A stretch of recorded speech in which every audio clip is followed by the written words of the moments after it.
Bonjour à tous, bienvenue à chacun en ce dimanche de Pentecôte. En ce dimanche, nous nous souvenons du don du Saint-Esprit. Dans le cadre de notre série actuelle de prédication, nous regardons au symbole des apôtres. Et nous regarderons aujourd'hui à l'affirmation « Je crois en l'Esprit Saint ». Pour nous préparer à l'écoute de la parole de Dieu, étudiée tout à l'heure, pour cette présidence, j'aimerais tout simplement lire des passages bibliques qui nous présentent l'œuvre de l'Esprit Saint chez le chrétien. Une première lecture, Actes chapitre 2, du verset 1er jusqu'au verset 6. Quand le jour de la Pentecôte arriva, ils, c'est-à-dire les disciples, étaient tous ensemble au même endroit.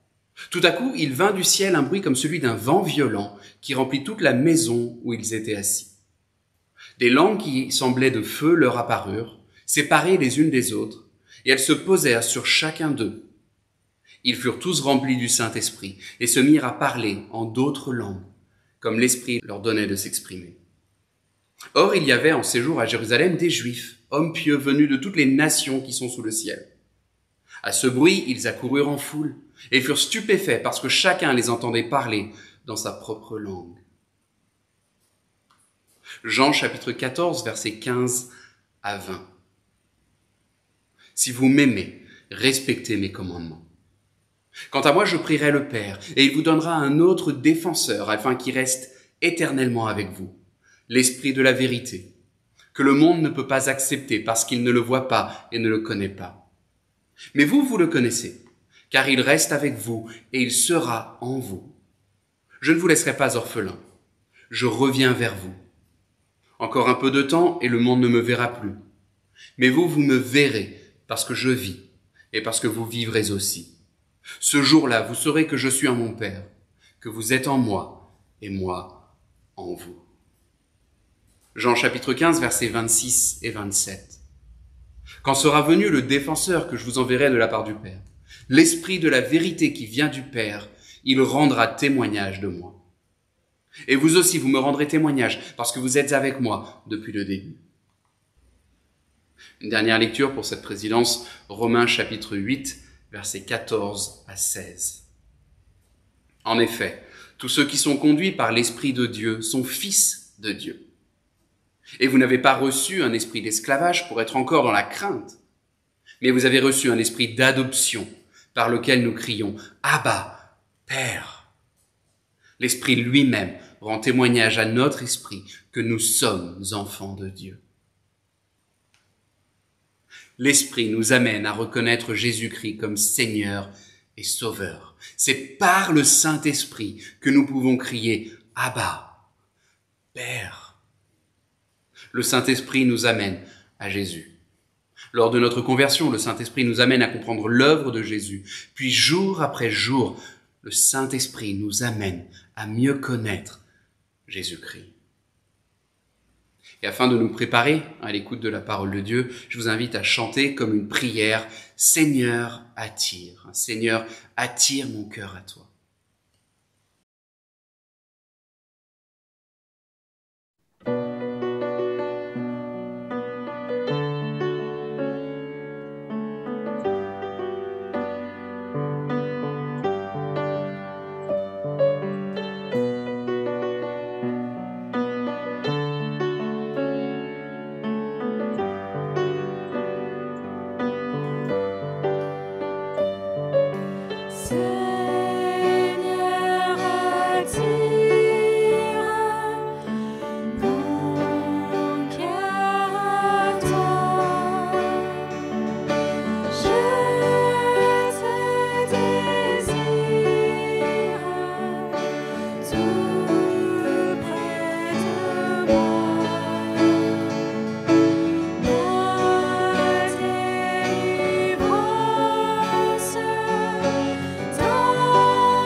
Nous allons prier.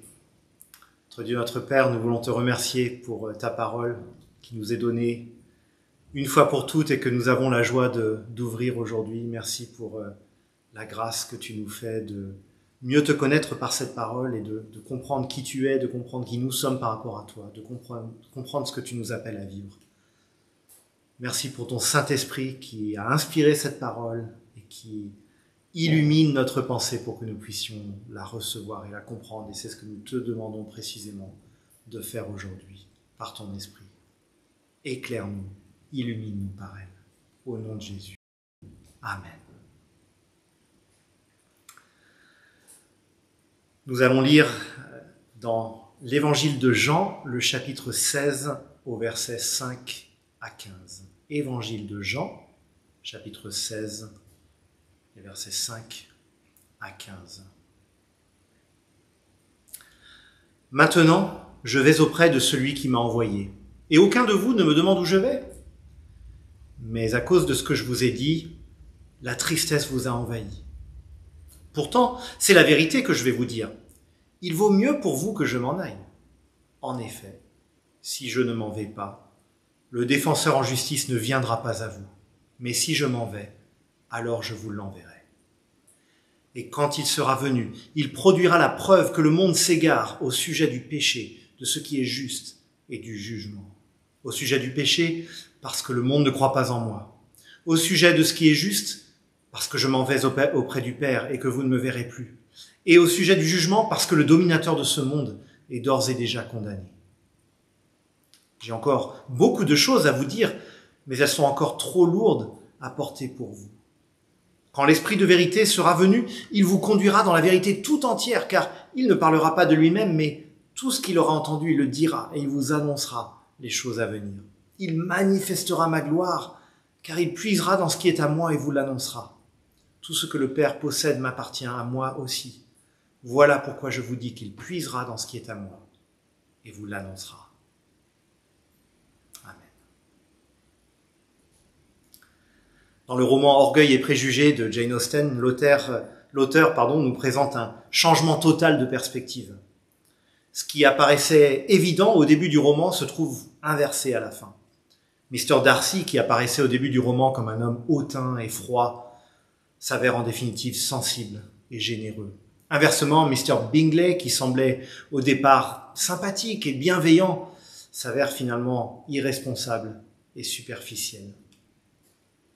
Parfois, ce qui semblait une évidence dans une certaine perspective erronée, s'avère finalement profondément trompeur lorsqu'on pose un regard juste sur la situation. Nous garderons cela en tête et y reviendrons un peu plus loin.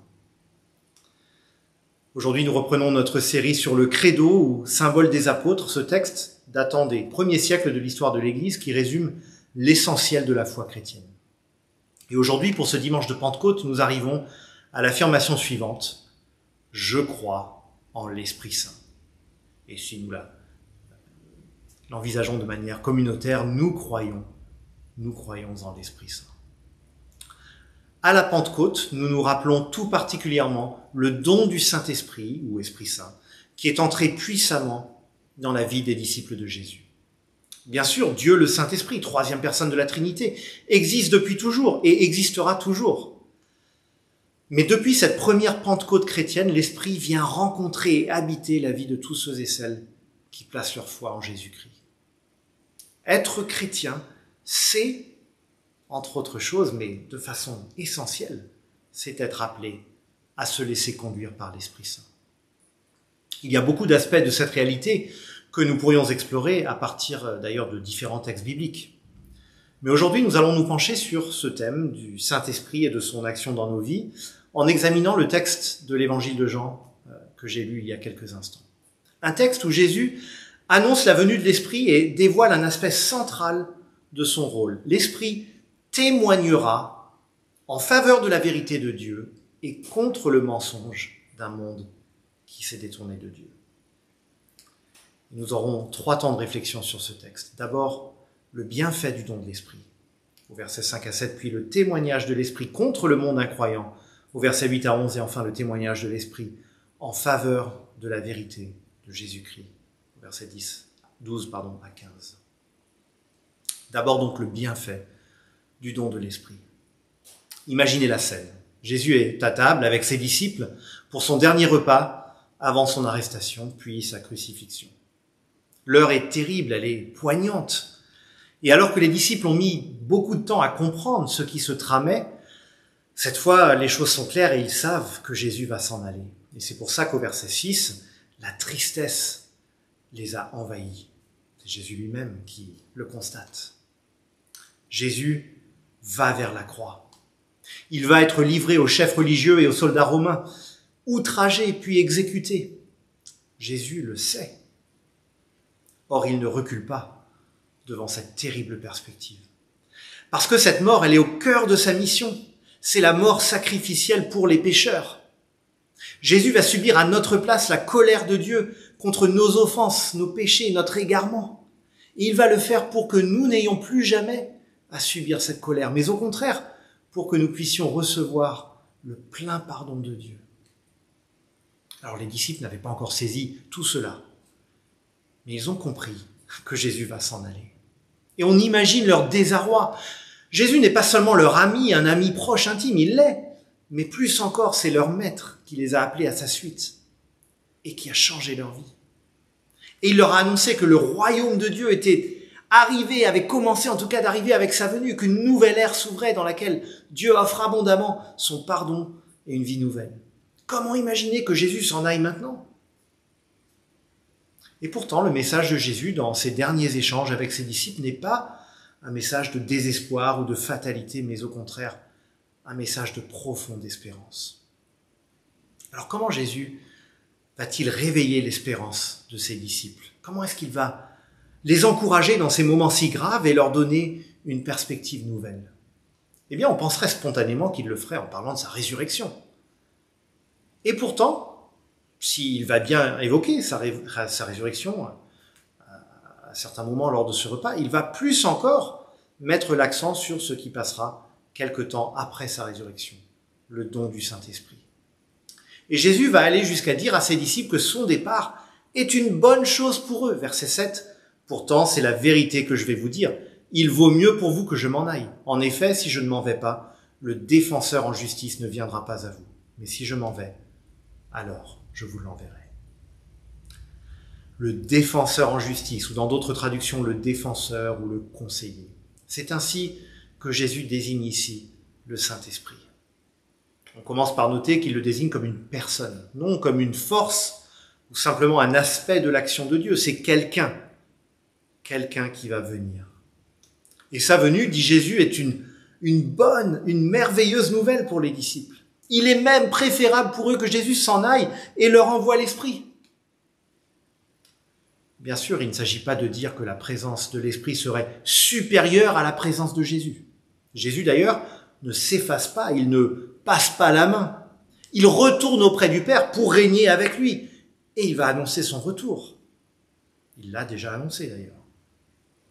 Mais la mission qui correspond à sa première venue, vivre et mourir en tant qu'homme pour sauver les pécheurs, cette mission va prendre fin par la croix, puis la résurrection.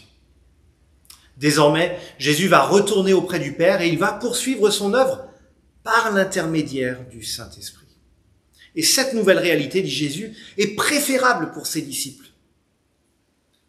Je ne sais pas si, comme moi, il vous arrive de vous dire que vous auriez aimé côtoyer Jésus. Ça m'arrive assez souvent d'avoir cette pensée, de dire qu'est-ce que j'aurais aimé pouvoir marcher à ses côtés en Judée, en Galilée, voir ses miracles, entendre son enseignement, entendre sa voix, littéralement sa voix, voir aussi à quoi il ressemblait, et puis être témoin de sa résurrection.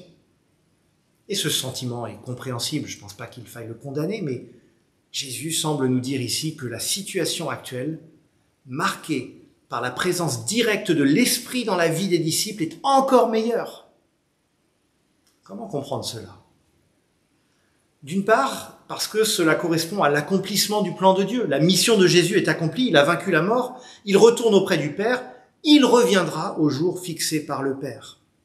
Et cette nouvelle étape, avec l'envoi du Saint-Esprit, nous rapproche de cette magnifique perspective du grand jour où Jésus reviendra et où Dieu mettra fin à l'histoire présente et ouvrira une histoire nouvelle et éternelle.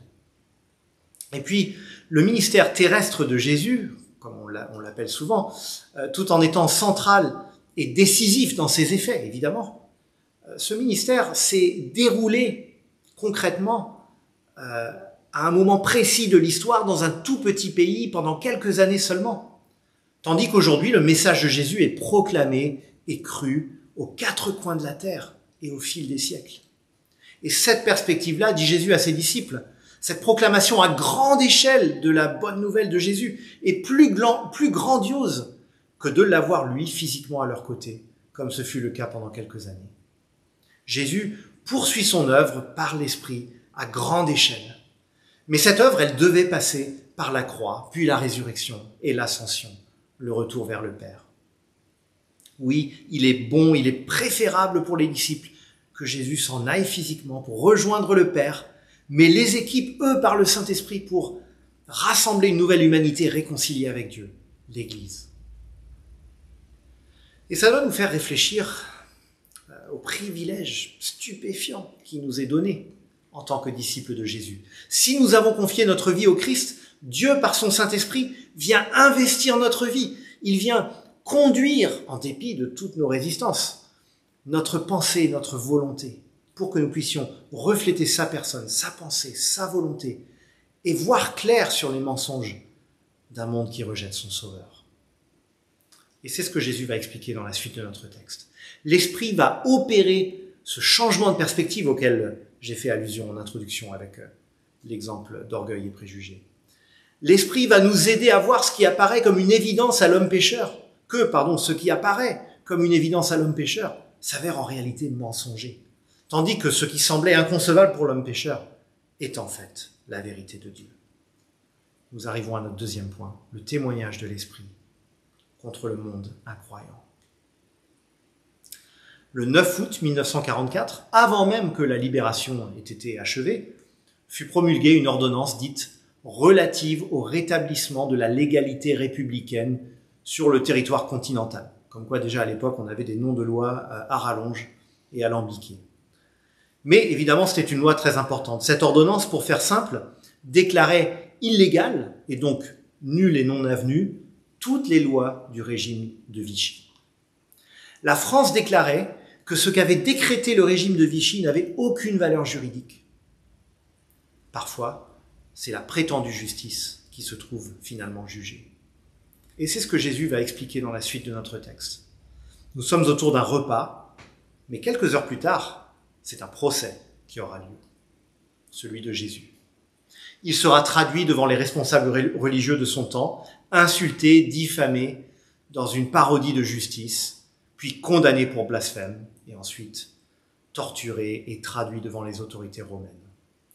Mais alors qu'il évoque l'hostilité à laquelle il fait face, Jésus ne se contente pas de parler de ses accusateurs immédiats, les chefs religieux d'Israël, puis le gouverneur romain. Derrière cette opposition, il y a ce que Jésus appelle le monde, c'est-à-dire le monde incroyant, en l'occurrence. Le monde qui rejette celui que Dieu a envoyé pour sauver les hommes. C'est ce monde qui accuse et condamne Jésus. Et c'est de lui que Jésus va parler au verset 8 à 11. Ces versets sont assez énigmatiques à première lecture, assez difficiles, et les spécialistes ne sont pas toujours d'accord, même sur la manière de les traduire et de les comprendre. Donc on va un tout petit peu attacher nos ceintures. Mais les choses commencent à s'éclairer quand on comprend que Jésus dépeint ici le rôle du Saint-Esprit dans des termes juridiques. Et il souligne qu'en parallèle du simulacre de procès dans lequel il sera accusé, un véritable procès a lieu, celui dont Dieu est le juge. Et c'est le monde qui est accusé, tandis que Jésus est défendu. L'Esprit est un défenseur ou défenseur en justice qui va témoigner contre le monde incroyant et en faveur de la vérité de Dieu. Et c'est le sens de notre extrait, verset 8. « Quand il sera venu, il produira la preuve que le monde s'égare au sujet du péché, de ce qui est juste et du jugement. » Autrement dit, quand le monde parle de péché, il s'égare. Quand le monde parle de justice, il s'égare. quand le monde parle de jugement, il s'égare. Pour chacun de ces aspects, les apparences sont trompeuses. Les accusations du monde sont retournées contre lui. Et Jésus va expliquer cela au verset 9 à 11. Le monde s'égare d'abord au sujet du péché parce que le monde ne croit pas en moi, dit-il. Jésus va être traduit devant un tribunal religieux censé représenter la justice de Dieu, et pourtant, ce tribunal va se caractériser par le rejet de celui que Dieu a envoyé comme sauveur et Seigneur. Ils osent parler de péché alors qu'ils commettent, eux, le péché le plus fondamental, rejeter Dieu en rejetant son Fils, son Messie. Le monde s'égare au sujet du péché parce qu'il ne croit pas en Jésus. C'était vrai à l'époque. C'est vrai aujourd'hui dans d'autres contextes. Aujourd'hui, le mot péché ne sera pas forcément utilisé, mais notre société d'aujourd'hui a trouvé en quelque sorte son équivalent. Exprimer certaines opinions, faire certains choix sera considéré comme une faute contre des choses qu'on estime sacrées. Mais le monde s'égare dans sa conception du péché parce qu'il ne croit pas en Jésus. Et il lui manque donc la clé essentielle pour connaître le Dieu saint, pour être délivré de ce qui est véritablement péché. Fondamentalement, le péché, c'est le rejet de Dieu et de ses projets pour nous. Et d'ailleurs, il est révélateur que souvent, ce que notre société aujourd'hui définit comme péché, même sans utiliser le mot, c'est lorsqu'on introduit l'idée de Dieu et de sa justice. Or, le Saint-Esprit, dit Jésus, viendra mettre en évidence pour les disciples, pour l'Église, cet égarement du monde. Il montrera que pour voir clair sur le péché, il faut non pas rejeter Jésus, mais au contraire, il faut croire en lui. Et il le fera en suscitant un peuple, l'Église, qui placera sa foi en Jésus. Ensuite, Jésus poursuit. Le défenseur en justice, le Saint-Esprit, produira la preuve que le monde s'égare, verset 10, au sujet de ce qui est juste. Parce que je m'en vais auprès du Père et que vous ne me verrez plus. Ce que Jésus veut dire ici, c'est que la résurrection, puis l'ascension de Jésus, son retour auprès du Père, prouve sa parfaite justice. Dieu le Père, le juge parfait et absolu, déclare par la résurrection que Jésus est juste. La mort qui sanctionne le péché ne pouvait pas le retenir. Il a accompli sa mission. Il est ressuscité et retourné auprès du Père. Sa parfaite justice est manifestée. Le tribunal qui a condamné Jésus croyait être un lieu de justice, se revendiquait comme un lieu de justice, mais en fait la résurrection et l'ascension de Jésus prouvent que c'est Jésus qui est juste et que ce sont ses accusateurs qui sont coupables. Aujourd'hui encore, notre monde parle beaucoup de justice et passe son temps à s'indigner de différentes injustices, parfois bien réelles, parfois supposées. Mais en rejetant Jésus, notre monde se place en porte-à-faux avec la justice la plus essentielle, la seule qui peut fonder toutes les autres, la seule qui peut donner du sens à toute justice, la justice de Dieu. Enfin, verset 11, le monde s'égare au sujet du jugement, parce que le dominateur de ce monde est d'ores et déjà condamné. Qui a véritablement été condamné à la croix? Selon Jésus, derrière l'apparence de sa propre condamnation à mort, alors il est véritablement mort, comprenons-nous bien, et la condamnation de notre péché qui est tombé sur lui, mais il y a également derrière cela, en quelque sorte, la condamnation de Satan. C'est lui qui est jugé. C'est le péché qui l'inspire qui est jugé. Satan est dépeint dans la Bible comme un accusateur, comme l'esprit qui profite en quelque sorte du péché humain pour accuser les hommes devant la justice de Dieu et les garder captifs de leur culpabilité. Mais à la croix, en prenant la condamnation des pécheurs à leur place, Jésus condamne Satan. Jésus déclare Satan vaincu et impuissant à empêcher les hommes d'être réconciliés avec Dieu. Satan croyait triompher, mais la croix est en vérité sa défaite cuisante. Les autorités juives et romaines de l'époque pensaient condamner Jésus, mais elles ne voyaient pas que celui qui était véritablement condamné, c'était le dominateur de ce monde. L'esprit qui fait tout pour garder les hommes loin de Dieu, celui que l'on appelle aussi Satan. Ainsi, en envoyant l'esprit aux disciples, Jésus va envoyer un témoin de lui qui va rétablir toute la vérité. Tous les arguments invoqués pour rejeter le Christ sont retournés, que ce soit l'argument du péché, de la justice ou du jugement. À chaque fois, c'est le monde qui s'égare et c'est Jésus qui est vrai. Et si nous sommes chrétiens, tout en appréciant légitimement ce qui se fait de partiellement juste et bon dans notre monde, nous devons voir clair sur cet égarement fondamental. Et cet égarement est le nôtre aussi, tant que nous ne sommes pas conduits par l'Esprit qui va rétablir la vérité, qui place Jésus au centre de notre vision du monde et qui nous aide à voir les choses telles qu'elles sont vraiment aux yeux de Dieu. L'œuvre de l'adversaire, le diable, prend une quantité de formes différentes.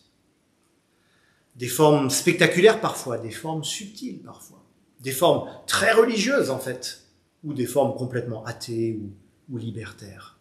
Des formes très polies et d'autres très hostiles. Des formes de gauche et des formes de droite. Mais pour voir clair sur ce qui est vrai aux yeux de Dieu, nous devons voir clair sur Jésus. Et c'est ce que Jésus va dire dans la dernière partie du texte. Après ce témoignage à charge contre le monde, vient le témoignage en faveur de Jésus. Et c'est notre troisième point, brièvement. Le témoignage de l'Esprit en faveur de la vérité de Jésus-Christ. Nous l'avons déjà vu, ce dernier repas des disciples avec Jésus était marqué par une grande émotion, alors que Jésus s'apprête à mourir. Et au verset 12, quand Jésus dit à ses disciples « J'ai encore beaucoup de choses à vous dire, mais elles sont encore trop lourdes à porter pour vous », on pourrait avoir l'impression que Jésus veut dire avec pathos « Ah, il y a tant d'autres choses que j'aurais aimé vous dire, mais malheureusement, c'est trop lourd à porter pour vous, je n'aurai pas le temps, je ne vais pas pouvoir vous les dire. » Mais en réalité, le propos de Jésus est beaucoup plus positif. Il y a des choses qui seraient trop lourdes à dire maintenant, et trop nombreuses et trop conséquentes, mais que les disciples apprendront et comprendront plus tard, grâce à l'esprit de vérité. Ce défenseur en justice ne va pas seulement montrer aux disciples que le monde s'égare, il va aussi leur révéler toute la vérité qui se trouve en Jésus-Christ. La vérité qui est ultimement celle de Dieu le Père. Jésus dévoile ici l'espace d'un instant quelque chose de la vie intérieure du Dieu trinitaire. L'Esprit rend témoignage au Fils qui lui-même est venu révéler le Père. Et cela nous dépasse. Mais l'essentiel du message de ce texte est facile à comprendre. Le Saint-Esprit poursuit l'enseignement de Jésus. Il instruit les disciples dans la même vérité à laquelle Jésus est lui-même venu rendre témoignage. Verset 14. « Il manifestera ma gloire car il puisera dans ce qui est à moi et vous l'annoncera. » L'Esprit rend témoignage à Jésus. Un de ses rôles essentiels est de recentrer encore et encore notre regard sur Jésus, de nous aider à lire le monde à travers les lunettes du salut en Jésus-Christ, la grâce de Dieu offerte aux pécheurs, mais aussi l'autorité de Jésus en tant que Seigneur. C'est d'ailleurs ce que Jésus lui-même souligne au verset 15. « Tout ce que le Père possède m'appartient à moi aussi. » On ne peut pas faire plus massif comme affirmation. Tout ce que le Père possède, le Dieu de l'univers, tout ce qu'il possède m'appartient à moi aussi. Et ça rappelle beaucoup ce que le ressuscité dira à ses disciples à la fin de l'évangile de Matthieu. Toute autorité m'a été confiée dans le ciel et sur la terre. Dieu a placé toute l'existence humaine sous l'autorité de Jésus. Alors on peut reconnaître cette autorité ou on peut la rejeter. Mais ce n'est pas nous qui décidons qui est Jésus ou quel est son rôle dans le plan de Dieu. Nous pouvons décider que nous ne voulons pas suivre Jésus, mais nous ne pouvons pas décider que Jésus n'est pas Seigneur. Jésus est Seigneur, c'est un fait. C'est à nous de changer en fonction de cette réalité, plutôt que de vouloir modeler une image de Dieu ou de la vie qui nous dise que nous sommes nous-mêmes Seigneurs. La vérité qui donne sens à toute notre lecture du monde, c'est que Jésus est le chemin, la vérité et la vie, et que nul ne vient au Père sinon par lui. C'est la vérité de Dieu. Elle se déploie dans tous les domaines de la vie humaine, et ce sont notamment ces différents domaines que l'Esprit va révéler aux premiers disciples de Jésus, les apôtres, et c'est par cette cet éclairage essentiel par cette inspiration qu'ils ont rédigé les livres du Nouveau Testament. L'Esprit va révéler aux disciples ce que veut dire la vie en Jésus dans le rapport avec les autres chrétiens, dans le rapport avec tous nos prochains, dans le rapport avec le travail, la famille, les autorités, etc. L'Esprit va révéler aux disciples ce à quoi ressemble la vie avec Jésus dans notre quotidien, dans notre façon d'être et de penser. Et cette révélation accordée aux premiers disciples après la Pentecôte nous est pleinement accessible, encore et aujourd'hui, grâce à la Bible. L'Esprit œuvre de multiples manières, mais au cœur de son action, il y a le témoignage qu'il rend à Jésus et le témoignage qu'il rend au plan de Dieu qui s'est accompli par lui. Et ce témoignage nous a été donné une fois pour toutes dans la Bible. L'œuvre que l'Esprit se propose d'accomplir dans ma vie, dans votre vie, est une œuvre de recentrage permanent sur Jésus-Christ, sa personne, son œuvre, sa centralité pour notre salut, sa centralité pour une vision du monde qui vient authentiquement de Dieu. L'Esprit opère ce recentrage avant tout par la parole, méditée, proclamée, vécue dans notre quotidien. Chaque jour, nous sommes exposés à une multitude de paroles et de pensées en tout genre, incalculables. À l'époque d'Internet et des multimédias, cette réalité est amplifiée comme jamais auparavant. Parmi ces paroles, certaines sont plus ou moins bonnes, d'autres sont franchement malfaisantes. Mais on ne peut pas se dire disciple de Jésus tout en ajoutant simplement la parole de Dieu à la liste de tous les messages que nous recevons. La révélation de Dieu à propos de Jésus-Christ, son Fils, doit façonner notre façon de voir et comprendre le monde entier. Et si chaque jour, chaque matin peut-être, nous prenions dans la prière le réflexe de nous rappeler que Jésus est Seigneur, pourquoi pas même le dire à voix haute?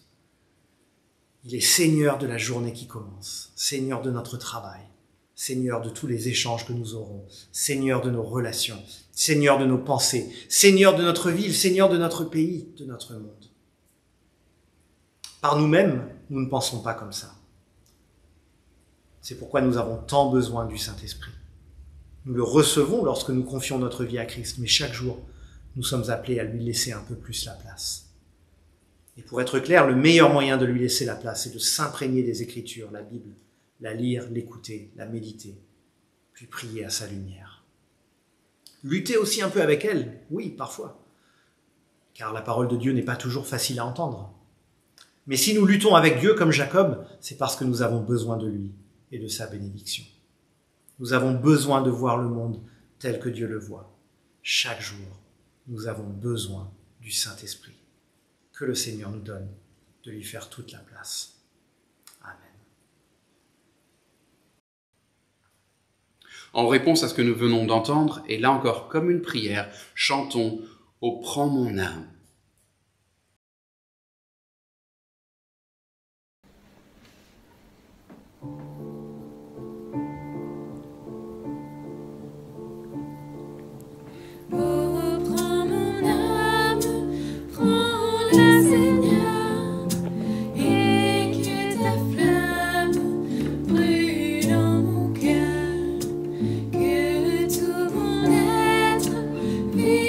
Pour toi.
Quelques annonces. La rencontre découverte aura lieu sur ces deux créneaux habituels, c'est-à-dire mardi ou vendredi à 19h30 en ligne. Cette rencontre s'adresse à celles et ceux qui souhaiteraient découvrir, redécouvrir la foi chrétienne. Donc mardi ou vendredi à 19h30. Ô Éternel, écoute ma requête, car elle est juste. Entends mon cri. Prête l'oreille, écoute-moi. Garde-moi comme la prunelle de tes yeux. Le psaume 17 que nous étudierons jeudi soir nous enseignera comment prier face à l'injustice, face à la méchanceté et face aux épreuves du quotidien. L'étude biblique sur ce psaume 17 sera mise en ligne sur notre chaîne YouTube au cours de la journée du jeudi. Pour les membres de l'Église, vous pouvez noter la date du dimanche 13 juin à 14h pour nos assemblées générales. Elles auront lieu en ligne et la convocation vous sera envoyée par courriel dans les jours, voire les heures qui viennent. Dimanche 13 juin à 14h pour les membres de l'Église. Notre culte touche à sa fin. Nous terminerons avec une parole de bénédiction tirée de 2 Corinthiens chapitre 13, verset 13. Que la grâce du Seigneur Jésus-Christ, l'amour de Dieu et la communion du Saint-Esprit soient avec vous tous. Bonne semaine à chacun.